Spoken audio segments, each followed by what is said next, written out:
मोदी जी ने कहा एक पेड़ माँ के नाम, माँ से बड़ी चीज़ दुनिया में कोई नहीं होती। कि हमारे प्रमुख लोग थे उन सबसे मुख्यमंत्री ने वीडियो कॉन्फ्रेंसिंग की और उसके बाद जमाना लग गया और हम तो 35 करोड़ की सोच रहे थे, वहाँ 36 करोड़ से ज़्यादा पेड़ लग गए। कि यूपी नहीं देखा तो कुछ नहीं देखा, देश नहीं देखा। ये एक तराजू है जिसके दो पल्ले हैं, एक तरफ पर्यावरण, दूसरी तरफ विकास।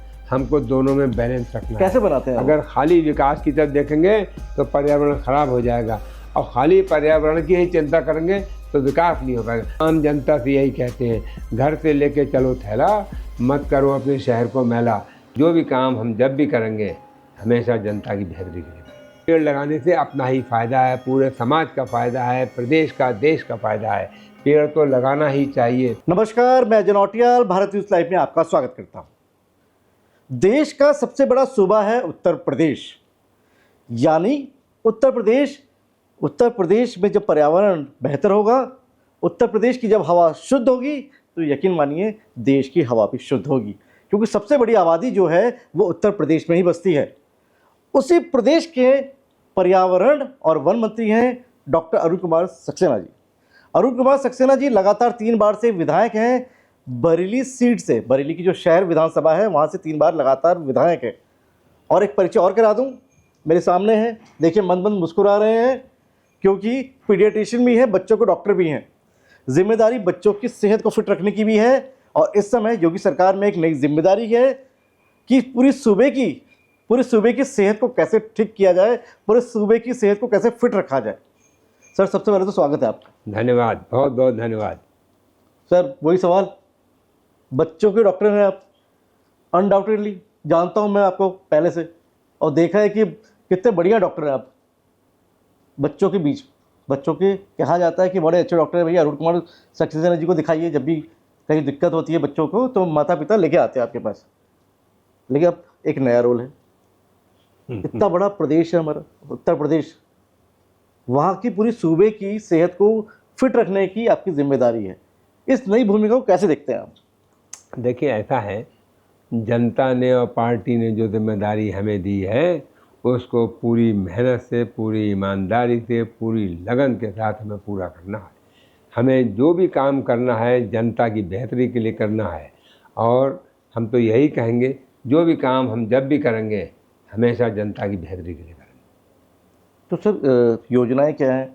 क्योंकि डॉक्टर की पढ़ाई तो पूरी की है आपने, ये तो ऐसा था ना कि एकदम से बन गए, अब सीखा होगा, बहुत सारी चीज़ जानी होगी, क्योंकि अब 3 साल हो गए सरकार को। रोज़ सीखते हैं कुछ ना कुछ, ये कहना सीखा होगा, हम आज भी रोज़ सीखते हैं कुछ ना कुछ और कोशिश करते हैं जितना सीख सकें वो सीखें।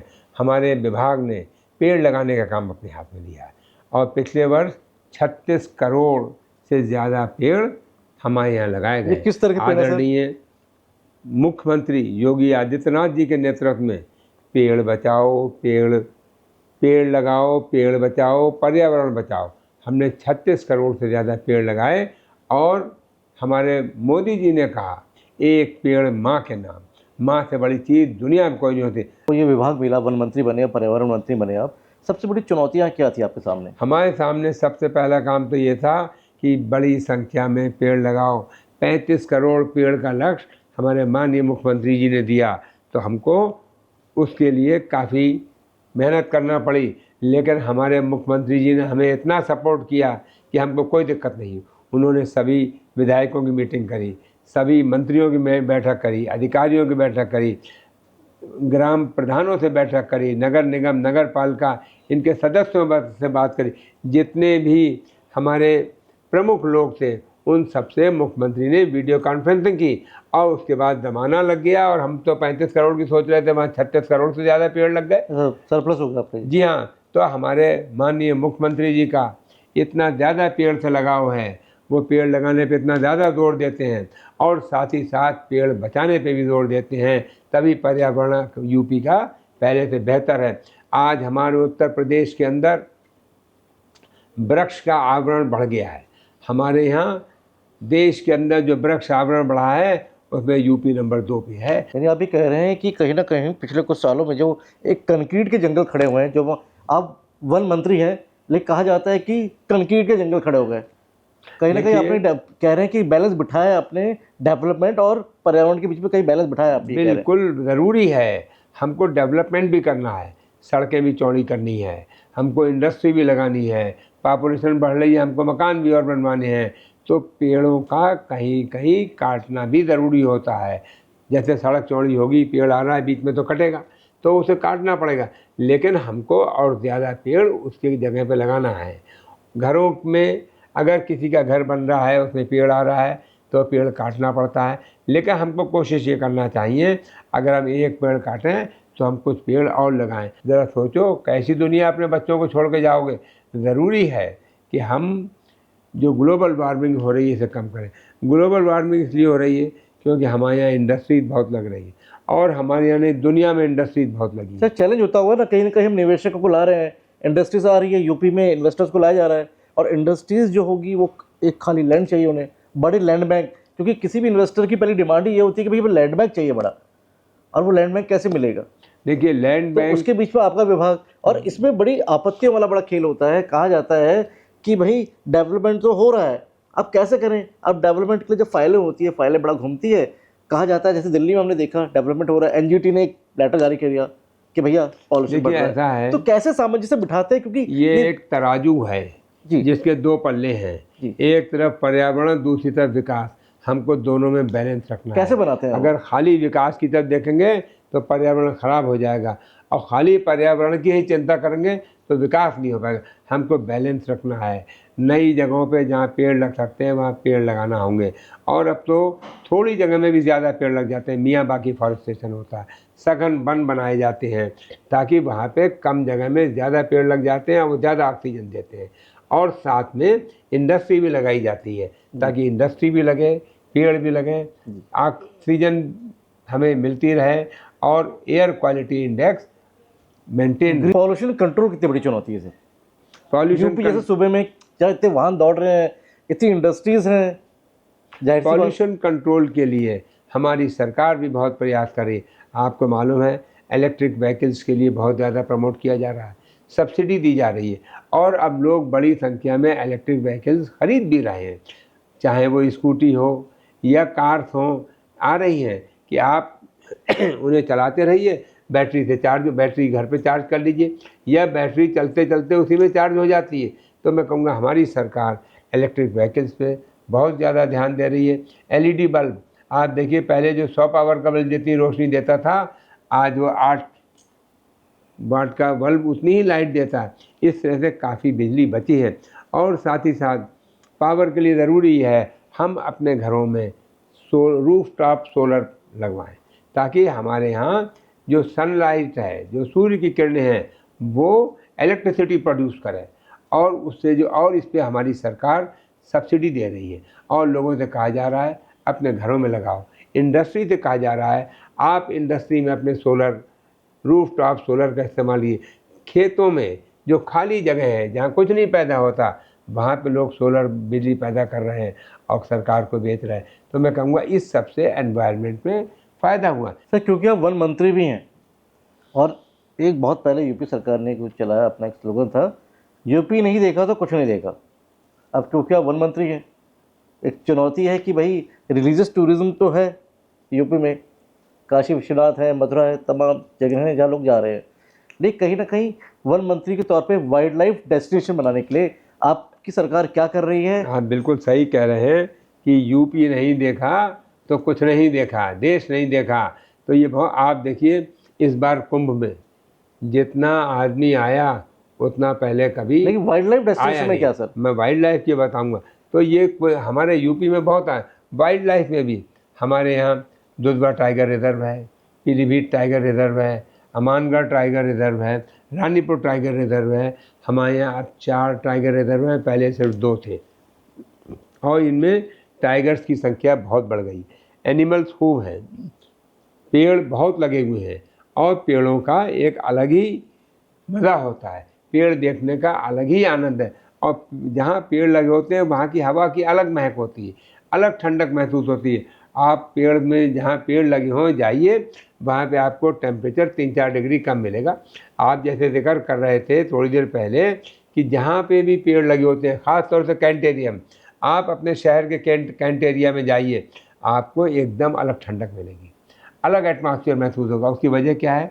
वहाँ पेड़ ज़्यादा लगे होते हैं, पॉपुलेशन कम होती है, व्हीकल्स कम होते हैं और इंडस्ट्रीज़ नहीं होती हैं, तो वहाँ की हवा की एक अलग ही आनंद होता है और वो एनवायरनमेंट के लिए बहुत अच्छी होती है।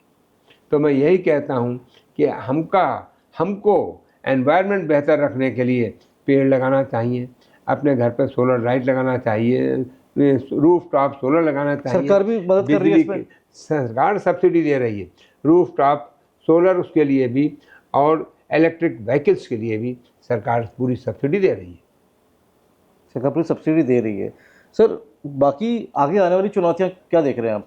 आगे आने वाली चुनौतियाँ ये हैं कि हमको अपने आप में और ज़्यादा होशियारी से काम करना है, पेड़ और लगाना है, इलेक्ट्रिक व्हीकल्स का इस्तेमाल करना है, इलेक्ट्रिक की वेस्ट नहीं करना है, पानी को वेस्ट नहीं करना है, इंडस्ट्रीज इस तरह की लगी हों कि उसमें जो इस तरह का सिस्टम हो कि गैसेस कम निकलें, हमारा कार्बन एमिशन कम हो, क्योंकि आगे आने वाले टाइम में हमको कार्बन एमिशन कम करना होगा, तभी हम एयर क्वालिटी इंडेक्स सही रख पाएंगे। और एयर क्वालिटी इंडेक्स सही रहने से सांस की बीमारी कम होती है, सांस दमा है, सांस बीमारी है, हार्ट अटैक है, जहाँ पे AQI ख़राब होता है वहीं बीमारियाँ ज़्यादा होती हैं। सब देख रहे हैं जिस तरह से विकास बढ़ा है, कहीं ना कहीं जंगलों में इकोसिस्टम भी गड़बड़ाया है। कई बार जो जानवर होते हैं वो शहरी आबादी की तरफ चले जाते हैं, ऐसा कहा जाता है, लेकिन फिर कहा जाता है कि भाई शहरी आबादी की तरफ जंगल नहीं आए हैं, बल्कि आदमी ने जंगलों का अतिक्रमण कर लिया है। देखिए, इसको लेकर सर एक बड़े सवाल होते हैं, तो एक बड़ी चुनौती है वन विभाग के पास भी, क्योंकि उस सूबे के आप मुखिया हैं। आप सही कह रहे हैं, आदमी भी जंगल के पास ज़्यादा रहने लगा है, पॉपुलेशन इतनी बढ़ रही है कि जंगल के पास तक खेत बिल्कुल मिले हुए हैं, सॉल्यूशन क्या है सर? वहाँ काम करते हैं। और दूसरी बात यह है, जंगल के अंदर एनिमल्स का नंबर भी बहुत बढ़ा है। हमारे उत्तर प्रदेश के अंदर जहाँ कभी लगभग 170 टाइगर थे, आज 200 से ऊपर टाइगर्स हैं। और टाइगर जो है टेरिटोरियल टेरिटोरियल एनिमल है, इसका अपना इलाका होता है, इसे कहते नहीं इलाकेदार है, अपना इसका इलाका होता तो इलाका तो कहते हैं कुत्तों का होता है। नहीं सर, टाइगर्स का भी होता है, जी हाँ। अब वो अपने उसमें दूसरा टाइगर नहीं आने देंगे। और जो टाइगर अगर आएगा तो जो अब टाइगर बढ़ गया, अब वहाँ पे लेपर्ड भी बढ़ गए, और अब टाइगर से लेपर्ड भागता, टाइगर जो है लेपर्ड जो है टाइगर को देख कर भागता है। वो कहाँ भागे? वो इसका इलाका इधर, इसका इलाका, वो शहर की तरफ आता है, गन्ने खेतों की तरफ आता है। चुनौतियां हैं बड़ी गाँव में। ये जी हाँ, ये चुनौतियाँ हैं। जंगल और आबादी की दूरी रहनी चाहिए, जंगल और आबादी के बीच में दूरी रहनी चाहिए और ख़ुद भी एहतियात रखना चाहिए। और जंगल के इलाकों में हम यही कहते हैं कि इलेक्ट्रिसिटी, बिजली ना काटी जाए ताकि वहाँ लाइट लगी रहे। कुछ जगहों पे हमने सोलर लाइट्स लगवाई हैं इस कंपनियों के सहयोग से, CSR से, ताकि वहाँ पर लाइट रहे। अक्सर लाइट नहीं होती जंगल में, और उन्हें पता घर के बाहर निकले मालूम पड़ा कोई जंगली जानवर आ गया। शौचालय हमारी सरकार ने अब हर घर में बनवा दिए हैं, नहीं तो रात बेरात जाना होता था, जंगल में चले गए, अब वहाँ किसी एनिमल ने अटैक कर दिया। तो हम यही कोशिश कर रहे हैं कि आसपास के लोगों को एजुकेट भी करें कि तुम जानवर से बचो और जानवर को मत मारो, जानवर तुम्हें ना मारे। पिछली सरकारों में सर वनों में बड़े भ्रष्टाचार के मामले सामने आते थे। अब योगी जी ने कहा एक बात, भ्रष्टाचार मुक्त उत्तर प्रदेश बनाना है। तो आपके वन मंत्री बनने के बाद क्या बदलाव आया है? देखिए, कुछ बातें ऐसी हैं जो धीरे धीरे कम होंगी, जो पिछली सरकारों में से चली आ रही हैं, उनको हम कम करने का हमारी सरकार और हमारे मुख्यमंत्री कृत संकल्प हैं। और पहले से काफ़ी कमी आई है, हमारे विभाग में भी काफ़ी कमी आई है, ये चीज़ बिल्कुल। और हम लोगों से कहते हैं अगर कहीं पे इस तरह की कोई चीज़ है हमें बताओ, हम एक्शन लेंगे। ये थे हमारे साथ हिंदुस्तान की आबादी के हिसाब से सबसे बड़े सूबे उत्तर प्रदेश के वन मंत्री और पर्यावरण मंत्री अरुण कुमार सक्सेना जी।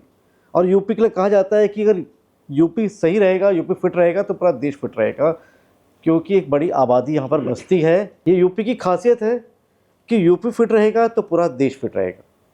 क्योंकि अरुण कुमार जी डॉक्टर भी हैं पेशे से, बच्चों को डॉक्टर भी है, जो मैंने इंटरव्यू में शुरू में बताया। अब सूबे को फिट रखने की जिम्मेदारी है और बखूबी इस काम को अच्छे से कर भी रहे हैं। मैं भारत न्यूज़ लाइव के लिए कैमरा पर्सन शिववर्धन सिंह के साथ अजय नौटियाल। भारत न्यूज़ लाइव से जुड़ने के लिए इसे लाइक, सब्सक्राइब और बेल आइकन दबाएं।